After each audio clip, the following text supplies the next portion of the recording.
Mes chers étudiants, Assalamu alaikum wa rahmatullah.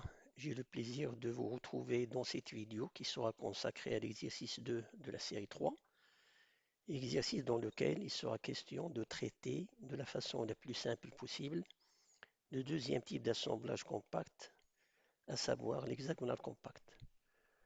Dans cet exercice,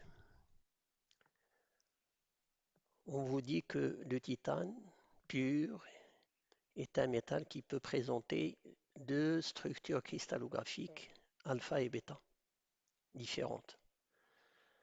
La phase alpha étant stable à basse température, elle est caractérisée par une structure de type hexagonal compact avec un paramètre à alpha de 2,75. Dans la première question, on vous demande de présenter la maille en perspective et en projection sur le plan 0,02.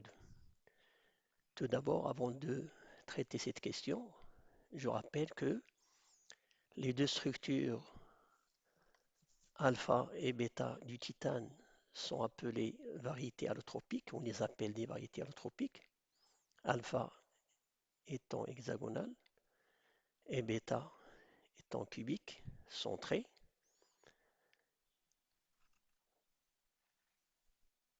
Chose qu'on peut montrer de la façon suivante. Vous avez donc le titane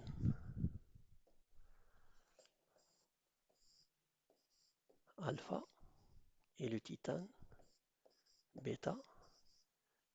Le titane alpha, il est hexagonal compact et le titane bêta, il est cubique centré. La variété hexagonale compacte est stable à basse température, alors que l'autre est stable à haute température. Alors dans l'exercice qu'on va traiter, on va s'intéresser à la variété alpha. Les deux variétés alpha et bêta sont appelées variétés allotropiques. Il s'agit de deux phases dont les structures sont différentes, comme on vient de le voir.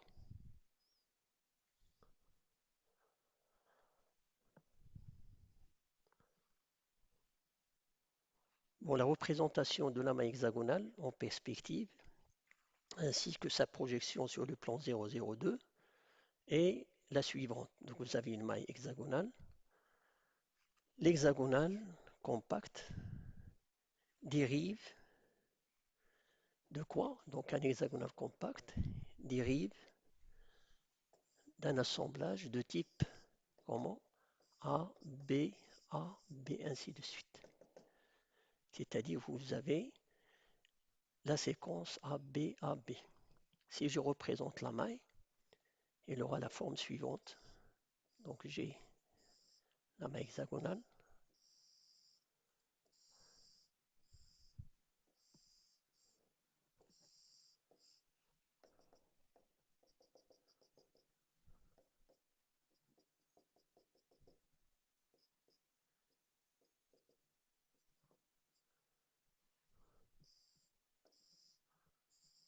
Vous avez les deux plans A. Et entre les deux, vous avez le plan B. C'est sur 2.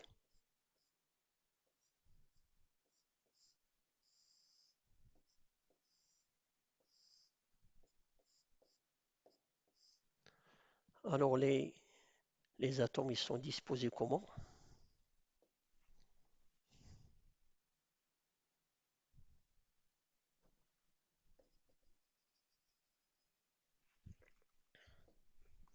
Bon, ils sont disposés de la façon suivante. Si je considère donc les atomes du métal, vous avez donc le plan A, dans lequel vous avez une sphère qui est entourée de 6. Hein. Vous avez le plan B, vous avez les 6 triangles de l'hexagone, vous occupez un triangle sur 2. Et puis vous retrouvez le plan A.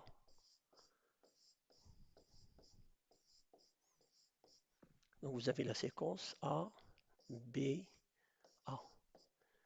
D'où la maille hexagonale en perspective. Bon, maintenant pour la projection de la maille, sur le plan 0,02. Bon, le plan 0,2 n'est autre que le plan C sur 2. Là, vous avez le plan 0,02. Donc, si je veux faire donc, la projection, j'ai donc mon hexagone, mon plan, donc je dois représenter mon hexagone, puis projeter l'ensemble de la maille sur ce plan. Donc là, vous avez le plan 0,02. Bon, la projection des atomes donc du plan, je commence par les atomes du plan, donc la projection, c'est ça, et leur code c'est 0. Puis vous avez la projection des sommets ainsi que des centres des bases.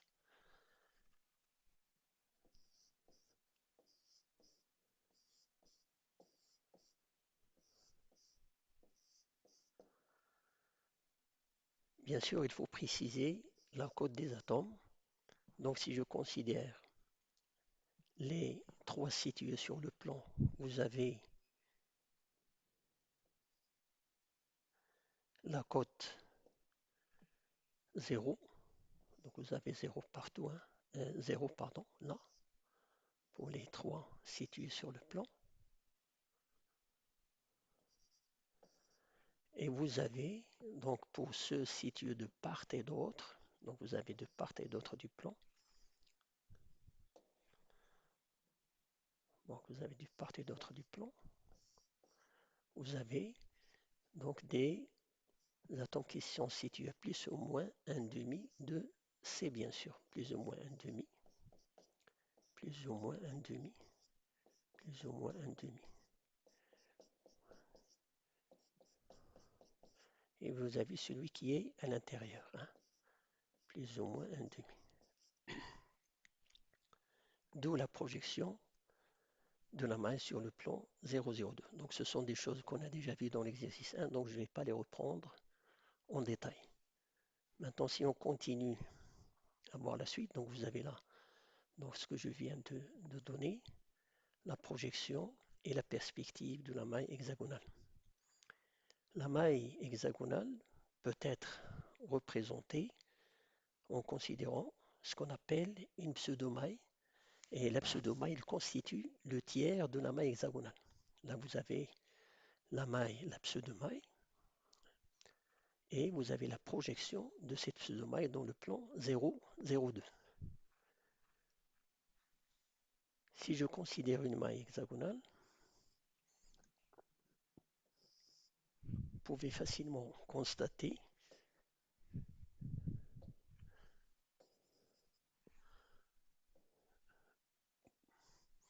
que cette maille peut être décomposée en trois mailles appelées pseudomailles. Ça, on peut le voir soit sur la perspective ou bien on peut le voir sur la projection de la maille sur le plan X ou Y par exemple.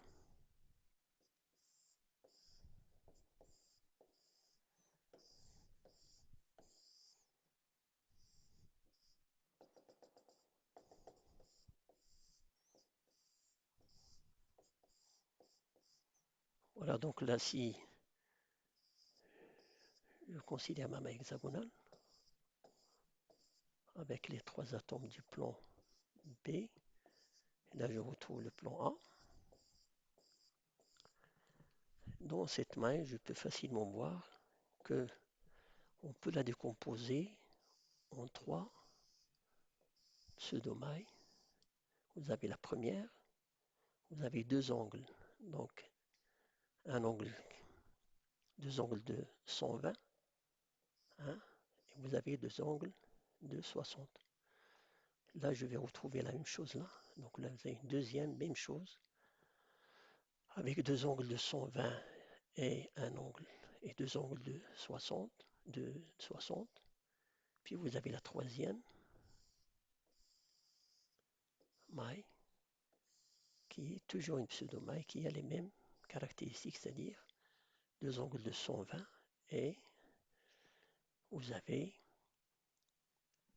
deux angles de 60.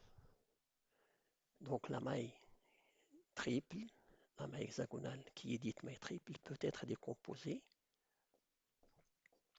en 3 petites mailles appelées pseudo-mailles. Donc là, vous avez ce qu'on appelle la pseudo-maille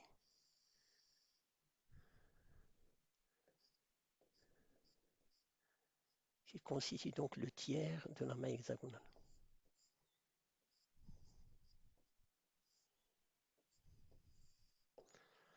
Alors cette pseudo-maille, hein, on peut la représenter seule de la façon suivante.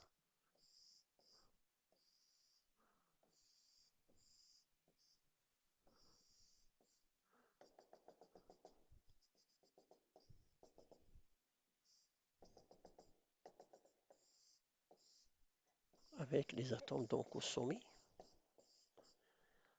et l'atome qui est là. Donc vous avez les 4 atomes qui sont là en bas. Vous avez l'atome qui est là dans le plan B. Et vous avez les autres atomes qui sont situés dans le plan A qui est au-dessus. Donc là, la maille qui est là, c'est ce qu'on appelle une pseudo-maille, qui constitue donc le tiers de la maille hexagonale, qui a bien sûr les paramètres A, B et C, avec bien sûr un angle là qui est de 120. C'est une maille qui est hexagonale, bien sûr. Bon, la projection de la maille dans le plan 002 est la suivante. Donc vous avez un plan avec les caractéristiques d'un hexagonal, bien sûr, A avec un angle de 120, et vous avez donc les projections des atomes du plan A, hein, qui sont situés plus ou moins un demi.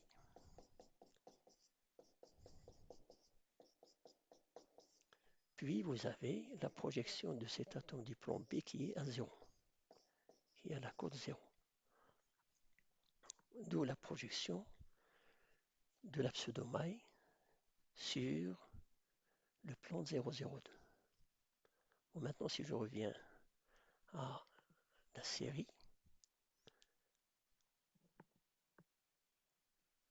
bon, donc la deuxième remarque, c'est que dans les calculs des grandeurs intensives, tels que ρ par exemple, tau, on utilise la pseudo-maille, c'est plus simple.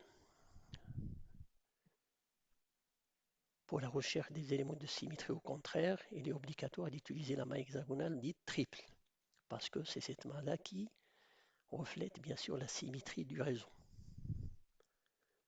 C'est une maille qui est plus symétrique. Maintenant, si on veut déterminer le nombre de motifs par maille, bon, on peut procéder de la façon suivante. Si on considère la maille hexagonale, on peut voir facilement que pour la maille hexagonale, vous avez donc le nombre de motifs par maille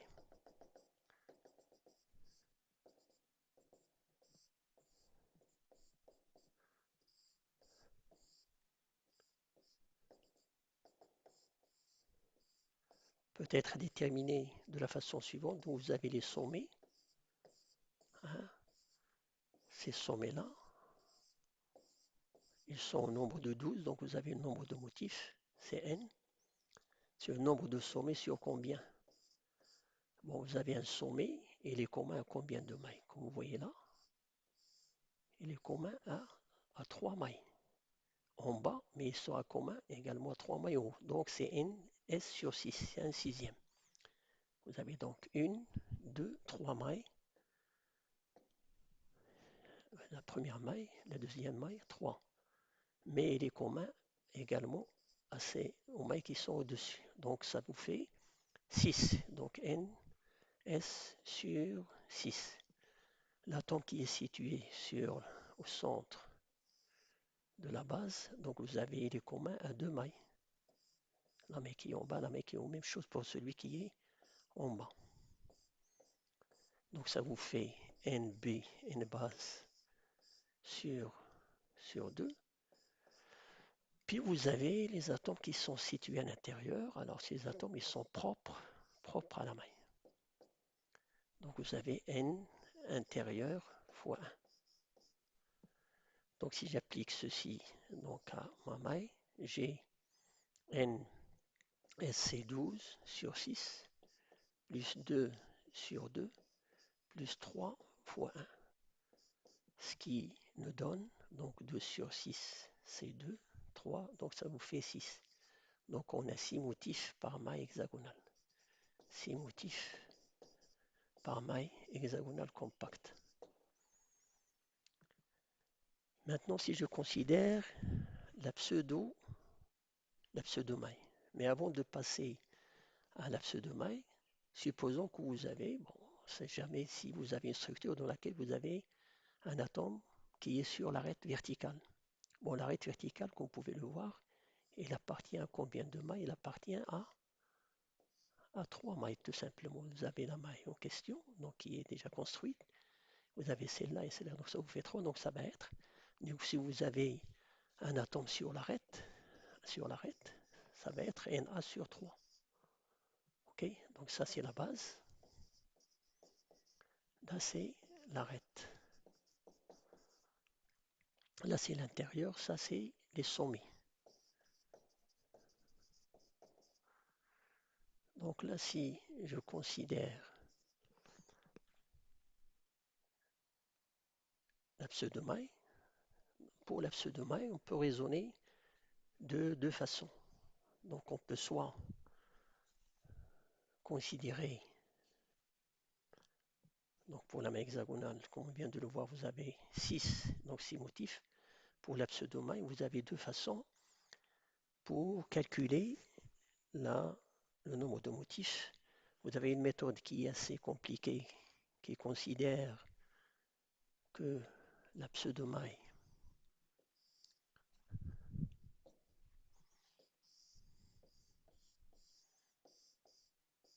en découpant la maille.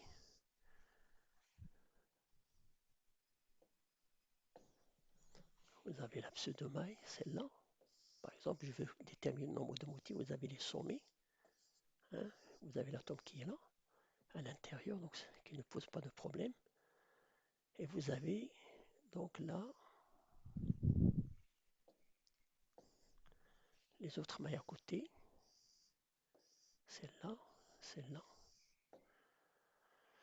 Je peux considérer les mailles voisines.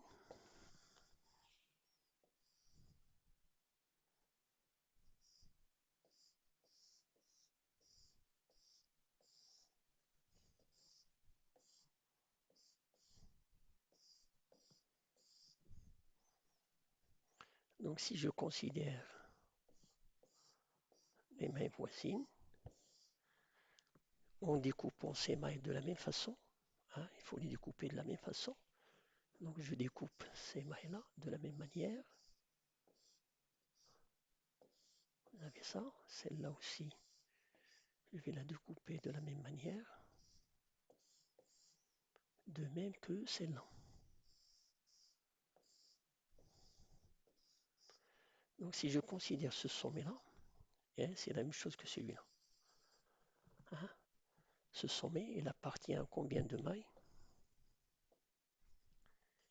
Il appartient à cette pseudo-maille, il appartient à celle-là, il appartient à celle-là. Donc il appartient à 3 pseudo-mailles, donc je vais avoir un sommet qui appartient à 3 pseudo-mailles en bas et 3 au-dessus. 3 au-dessus. Donc j'ai n qui est égal à n sommet sur n sommet sur 6. Vous avez 3 donc sur 6. Plus, donc ça ce sont les sommets, hein, avec les angles de 120. Hein. Celui-là et celui-là. Hein. Donc ce sont des angles de 120. Vous avez un S sur 6. Maintenant, si je considère les sommets à 60, donc les sommets à 60, on va les appeler NS'. Qu'est-ce qu'on voit pour les sommets à 60? Vous avez ce sommet-là, il appartient à cette maille-là, cette pseudo-maille, il appartient à celle-là. 3, 4, 5, 6. Donc chaque sommet situé à 60, il appartient à 6. 6 en bas, 6 en haut. Donc ça nous fait au total un total de 12. Donc ns' sur 12. Plus donc celui qui est à l'intérieur si vous avez des atomes à l'intérieur. Ni fois 1. Ce qui nous donne donc n égale ns. Donc vous avez 4 sommets situés à 120, 4 autres à 112, plus 1 qui est à l'intérieur, ce qui vous donne un total de 2. Donc on a 2 motifs par maille, par pseudo-maille. C'est tout simplement 6 sur 3, c'est-à-dire le nombre de motifs par maille hexagonale divisé par 3. Bon, maintenant, si je reviens à la diapo, donc je vois bien que pour la pseudo-maille, j'ai une prime qui est 4 sur 6 plus 4 sur 2 plus 1 fois 1 égale à 2. Mais ça, on peut le retrouver d'une façon encore plus simple, en considérant tout simplement qu'on a un réseau de pseudo-mailles, tout simplement. Donc, je considère un réseau de pseudo-mailles.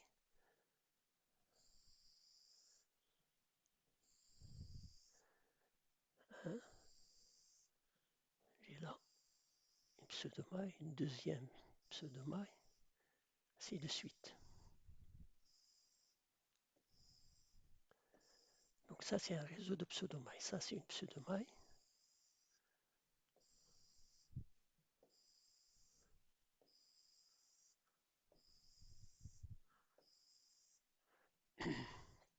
Donc j'ai ma pseudo-maille.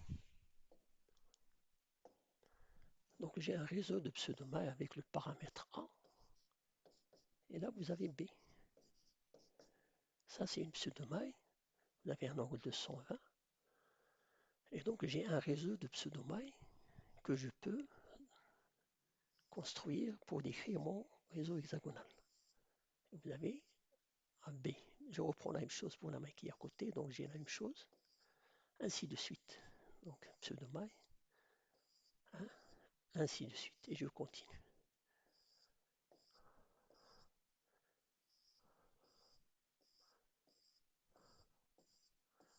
Vous avez donc un réseau de pseudo-mailles.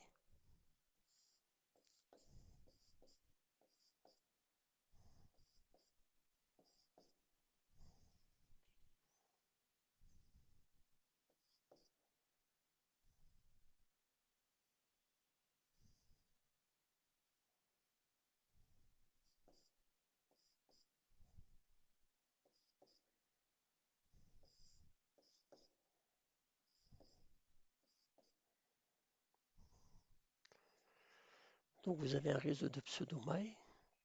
Et si je considère une pseudo-maille, par exemple celle-là, qu'est-ce qu'on voit facilement? On voit que les sommets, chaque sommet, il est commun à combien de pseudo-mailles? Il est commun à 4 pseudo-mailles.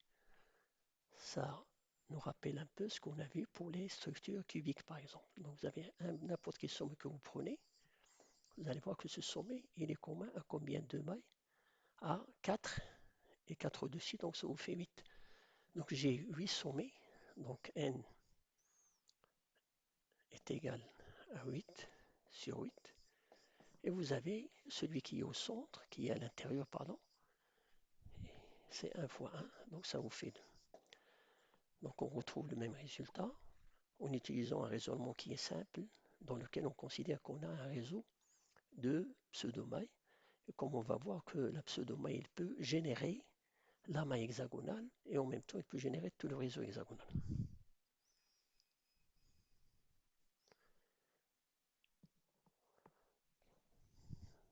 Bon, dans la suite de l'exercice, on vous demande de donner les coordonnées réduites et la coordinance des atomes. Alors pour les coordonnées réduites, on a vu avant dans l'exercice 1 que le nombre de coordonnées réduites il correspond au nombre de motifs par maille. Si on considère la maille hexagonale,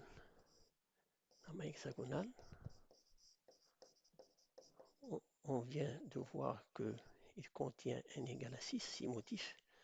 Par contre, la pseudo-maille,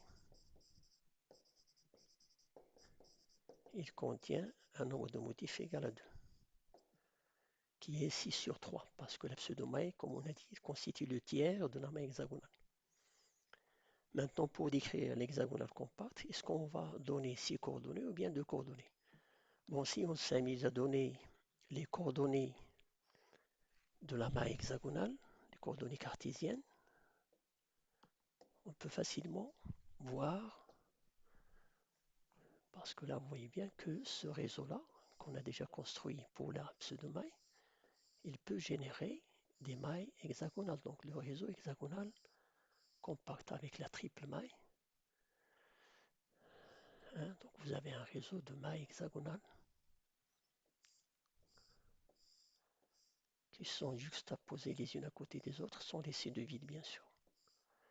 Donc là, la maille hexagonale, il peut servir pour générer la maille bleue, c'est-à-dire la pseudo-maille peut générer la maille bleue, c'est-à-dire la maille hexagonale. Donc si je veux déterminer les coordonnées réduites, les positions du réseau, je vais avoir besoin donc de ce sommet-là pour décrire tous les sommets équivalents. Tous les sommets équivalents. Par translation, donc je vais retrouver la même chose. Ça veut dire que tous ces points-là en bleu seront décrits par la même coordonnée réduite.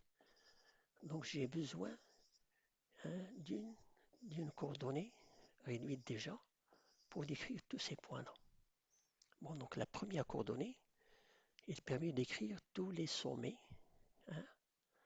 des pseudomailles, c'est-à-dire ils vont décrire les sommets de la maille hexagonale et également les bases de la maille hexagonale. Bon, maintenant, pour les atomes situés dans le plan B, l'atome qui est là, je vais utiliser une autre couleur, cet atome-là qui est dans le plan B, il peut générer par translation suivant A ces atomes-là, et suivant B, vous avez ça. Donc sa coordonnée, il peut générer toutes les positions du réseau qui sont équivalentes donc à cette position-là. Donc finalement, pour décrire tout le réseau, vous voyez bien que vous avez deux couleurs.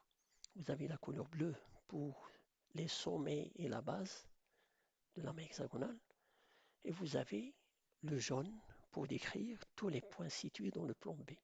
Donc finalement, on va voir que pour décrire les coordonnées, pour donner les coordonnées réduites de l'hexagonale, on a besoin de deux coordonnées, c'est-à-dire qu'on fait référence à la pseudo-maille, car la pseudo-maille, il peut générer, il peut engendrer tout le réseau. Donc là, on va utiliser deux coordonnées réduites, c'est-à-dire ceux de la pseudo-maille. Bon, maintenant, quelles sont ces coordonnées réduites? Alors, pour avoir ces coordonnées, on va utiliser donc la pseudo-maille. Maintenant qu'on a compris que la pseudo-maille servira de référence pour donner les coordonnées de tout le réseau. Donc on a besoin de deux coordonnées, x, y, et vous avez bien sûr l'axe des z. J'ai mes atomes, et j'ai l'atome qui est situé dans le plan B. Bien sûr, une petite remarque, vous pouvez, au lieu d'occuper cette position-là, vous pouvez occuper celle-là. Mais les deux positions sont en fait équivalentes. Il suffit juste d'inverser les coordonnées x, y. Mais il s'agit de deux descriptions qui sont les mêmes. Donc soit occuper ce triangle ou bien l'autre triangle. Donc là, il s'agit de triangles qui sont comment? Qui sont équilatéraux. Maintenant, quelles sont les coordonnées des atomes de la maille? Donc pour les sommets bleus, dont on a parlé tout à l'heure,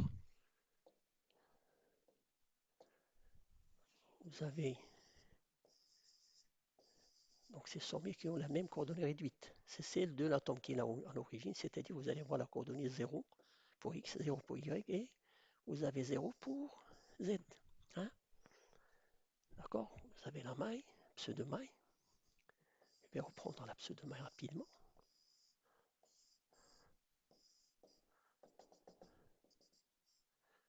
Voilà votre pseudo-maille. Vous avez les atomes au sommet, hein, avec ces sommets-là. Donc l'atome qui est là et celui-là, ils ont la même coordonnée. Donc tous les sommets, ils ont la même coordonnée réduite, c'est 0, 0, 0. C'est un peu ce qu'on a vu dans le cas des structures cubiques. Bon, pour l'atome qui est situé dans le plan B. Alors pour l'atome situé dans le plan B, vous avez Z qui est égal à 1,5. Il est situé à 1,5 de C. Donc vous avez la coordonnée Z qui est déjà connue. Utiliser l'autre couleur juste pour différencier. Donc vous avez déjà la coordonnée Z, c'est 1,5. Mais quelle est la coordonnée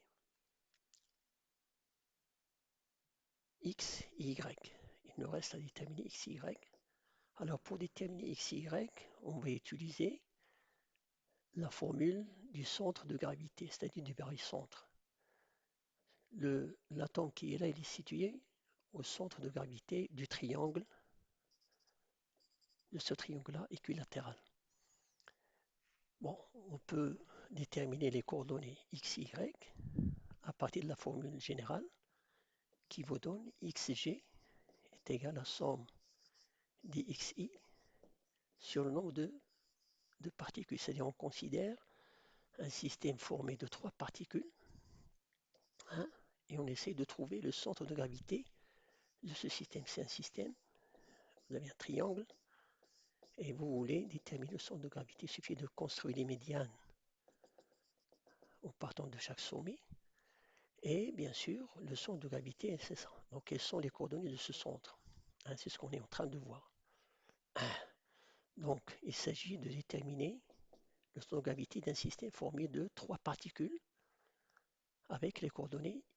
Donc, vous avez xg dans ce cas-là. Ça va être quoi? Vous avez là la particule 1, particule 2, particule 3. Vous avez x1 plus x2 plus x3 sur 3. Quelle est la coordonnée x1? C'est 0. x2, c'est 0. Et x3, c'est 1. Donc vous avez un tiers. Donc là, vous avez un tiers.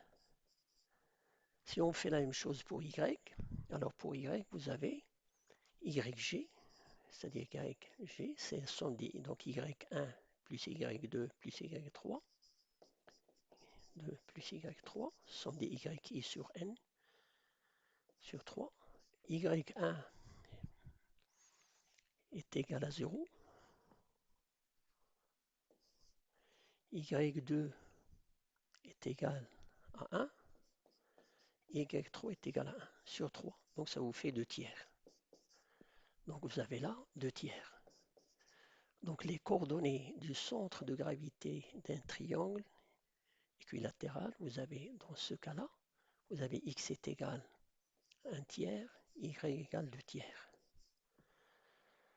Si jamais vous avez occupé cette position-là, c'est-à-dire au lieu d'utiliser celle-là, vous aurez dans ce cas-là 2 tiers, 1 tiers. C'est-à-dire vous allez inverser les deux coordonnées, 1 tiers, 2 tiers, et mettre 2 tiers, 1 tiers, 1 demi. Donc les coordonnées réduites d'un hexagonal compact sont réduites à 2 coordonnées en faisant référence à la pseudo-maille. Car à partir de la pseudo-maille, comme on vient de le voir, on peut générer tout le réseau hexagonal, en particulier la maille hexagonale.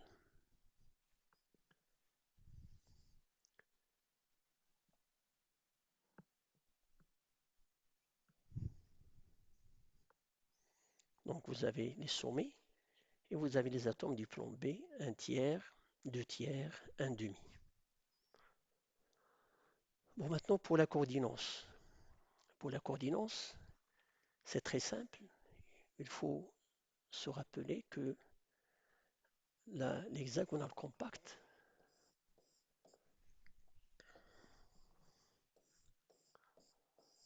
c'est un hexagonal, c'est un assemblage qui dérive de la séquence AB, AB. C'est-à-dire que vous avez une sphère qui est entourée de 6, hein,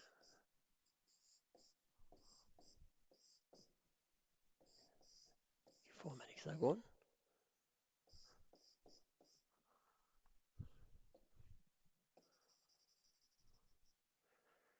Et vous avez cette sphère-là qui va se retrouver dans la cavité de 3 sphères du plan qui est au-dessus et dans 3 autres du plan qui est en dessous. Donc elle est dans la cavité de ces 3. Elle va se trouver dans la cavité de ces 3-là. Donc il va être coordonné à 6 atomes dans le plan, à la distance de R, car là on suppose qu'il y a tangence entre les atomes, et il est coordonné à 3 autres en bas et 3 au-dessus.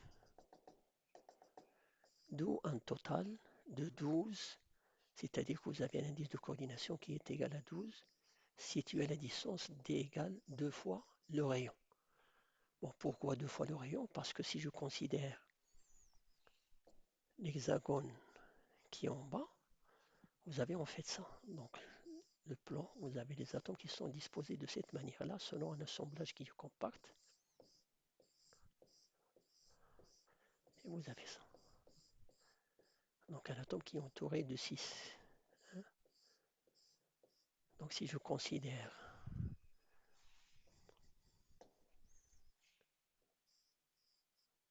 là vous avez A, là vous retrouvez A égale B.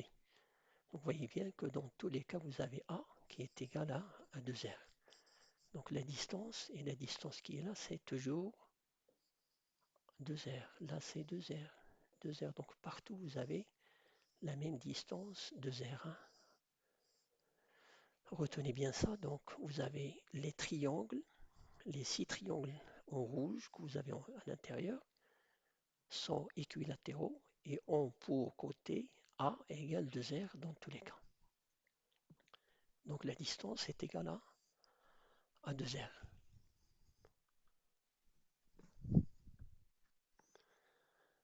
Donc la coordinance, c'est une structure compacte. La coordinance d'un atome quelconque est égale à 12. Chaque atome dans le plan il est entouré de 6. Il se trouve dans la cavité de 3 en haut et 3 en bas, ce qui vous donne le schéma suivant, c'est-à-dire le schéma qu'on vient de voir. Et vous avez donc la séquence ABA. Hein. Donc 6 dans le plan et les 6 autres de part et d'autre, donc 3, 3. Ce qui donne un bilan qui est égal à 12. Donc la coordinance elle est égale à 12. La question 3 a pour objectif de déterminer le rayon de l'atome de titane dans cette phase, c'est-à-dire la phase alpha. Bon, c'est simple, comme on vient de le voir. En considérant qu'il s'agit d'atomes donc sphériques tangents dans le plan compact, on peut remarquer que tout simplement alpha est égal à 2R. Donc vous avez A qui est égal à 2R.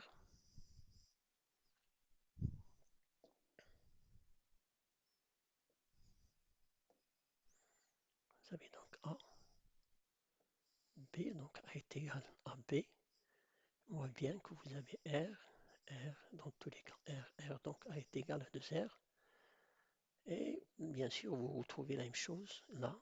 Là, donc partout dans les triangles, vous avez le côté des triangles, c'est A égale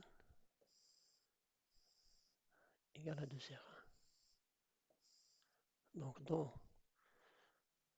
pour avoir donc le A, alpha égale 2R, R est égal à 1,47,5 angstrom.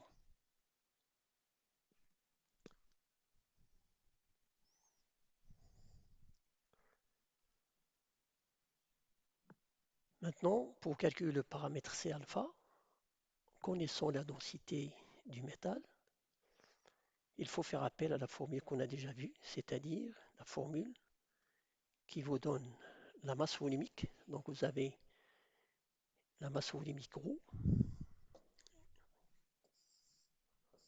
qui qui est égal, donc ρ, à N M sur NV.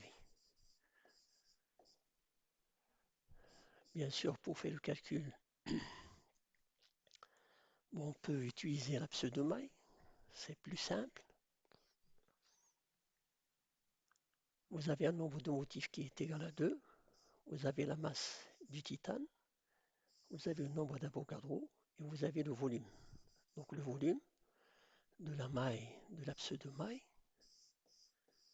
c'est tout simplement la surface de la base que multiplie la hauteur. Donc vous avez votre pseudo-maille, vous avez AA, et là vous avez un angle de 120. Donc vous avez AB, AB, vous avez donc le volume, c'est la surface de la base, AB sinus 120 qui multiplie la hauteur qui est C. 1, ce qui vous donne A égale B, donc c'est A au carré, C, et sinus de 120, c'est racine de 3 sur 2. D'où le volume d'une maille hexagonale, donc pseudo-maille, d'une pseudo-maille A carré C, racine de 3 sur 2, c'est facile à retenir. C'est ça le volume d'une pseudo-maille. Bon, maintenant, vous avez donc le A alpha et le C alpha. Donc on peut tirer le C alpha avec, donc utilisons la formule suivante, N A carré rho racine de 3 sur 2.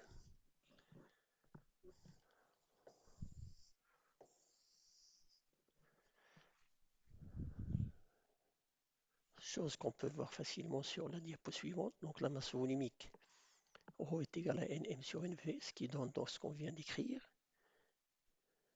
Ce qui donne C alpha égale Nm sur N A alpha carré ρ racine de 3 sur 2. En faisant l'application numérique, vous avez donc 2, 47, 87, 6, 0, 10, 23. Et là, vous donnez le A alpha en centimètres, donc 2,95 10-8 au carré, que multiplie 4,5 qui est la masse volumique. Vous avez une densité de 4,5, donc une masse volumique de 4,5 grammes par centimètre cube.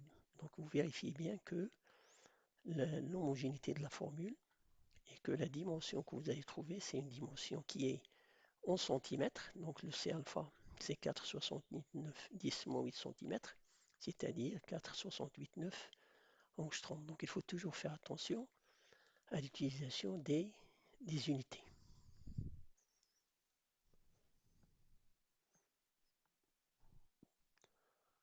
Alors quelques remarques avant de passer à la suite. Le rapport entre la hauteur h d'un tétraèdre régulier et son côté A est égal à racine de 2 tiers. Voilà, cette remarque-là, on va la reprendre tout à l'heure lorsqu'on va déterminer les sites. Ce qui donne que la valeur théorique du rapport C sur A est égale à 1,633, c'est-à-dire qu'il y a une relation théorique entre les deux paramètres C et A qui est tout simplement de 1,63. C'est une valeur qui est facile à retenir. Dans le cas du titane, vous avez C alpha sur alpha, c'est 1,58,9. Ça veut dire qu'on a un réseau qui est plus compact que prévu. Les atomes sont des ellipsoïdes aplatis selon l'axe OZ. Et là, si on fait le calcul de taux, on va trouver une valeur qui est supérieure à 0,75. Le rapport C sur A constitue une caractéristique qui permet de savoir si dans un cristal réel hexagonal, l'empilement des atomes est idéal ou non. C'est-à-dire si on a des atomes sphériques ou non. Quelques exemples. Dans le cas du magnésium, le rapport est égal à 1,633, c'est-à-dire qu'on a des atomes qui sont parfaitement sphériques.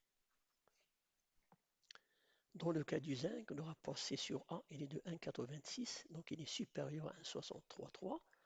Et dans ce cas-là, on n'a plus de sphères, mais il s'agit d'ellipsoïdes qui sont allongés selon OZ. Des ellipsoïdes, c'est-à-dire des atomes en forme de ballon de rugby, si vous voulez, mais qui sont allongés selon l'axe OZ. Dans le cas du beryllium, on a une valeur de 1,57 qui est inférieure à 1,63,3, c'est-à-dire à la valeur théorique. Les ellipsoïdes, cette fois-ci, sont aplatis selon l'axe OZ. Et on a un cas qui est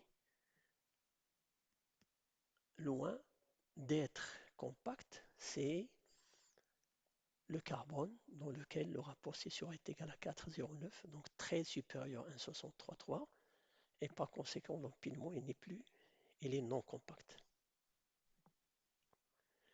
Dans le cas du titane, comme on l'a vu avant, donc je le reprends, on voit que la valeur elle est de 1,58,9. Donc le réseau il est plus compact que prévu. Les atomes sont des ellipsoïdes aplatis selon l'axe OZ. Et si on fait un calcul de taux, on va trouver que la valeur trouvée elle va être supérieure à la valeur théorique qui est de 0,74.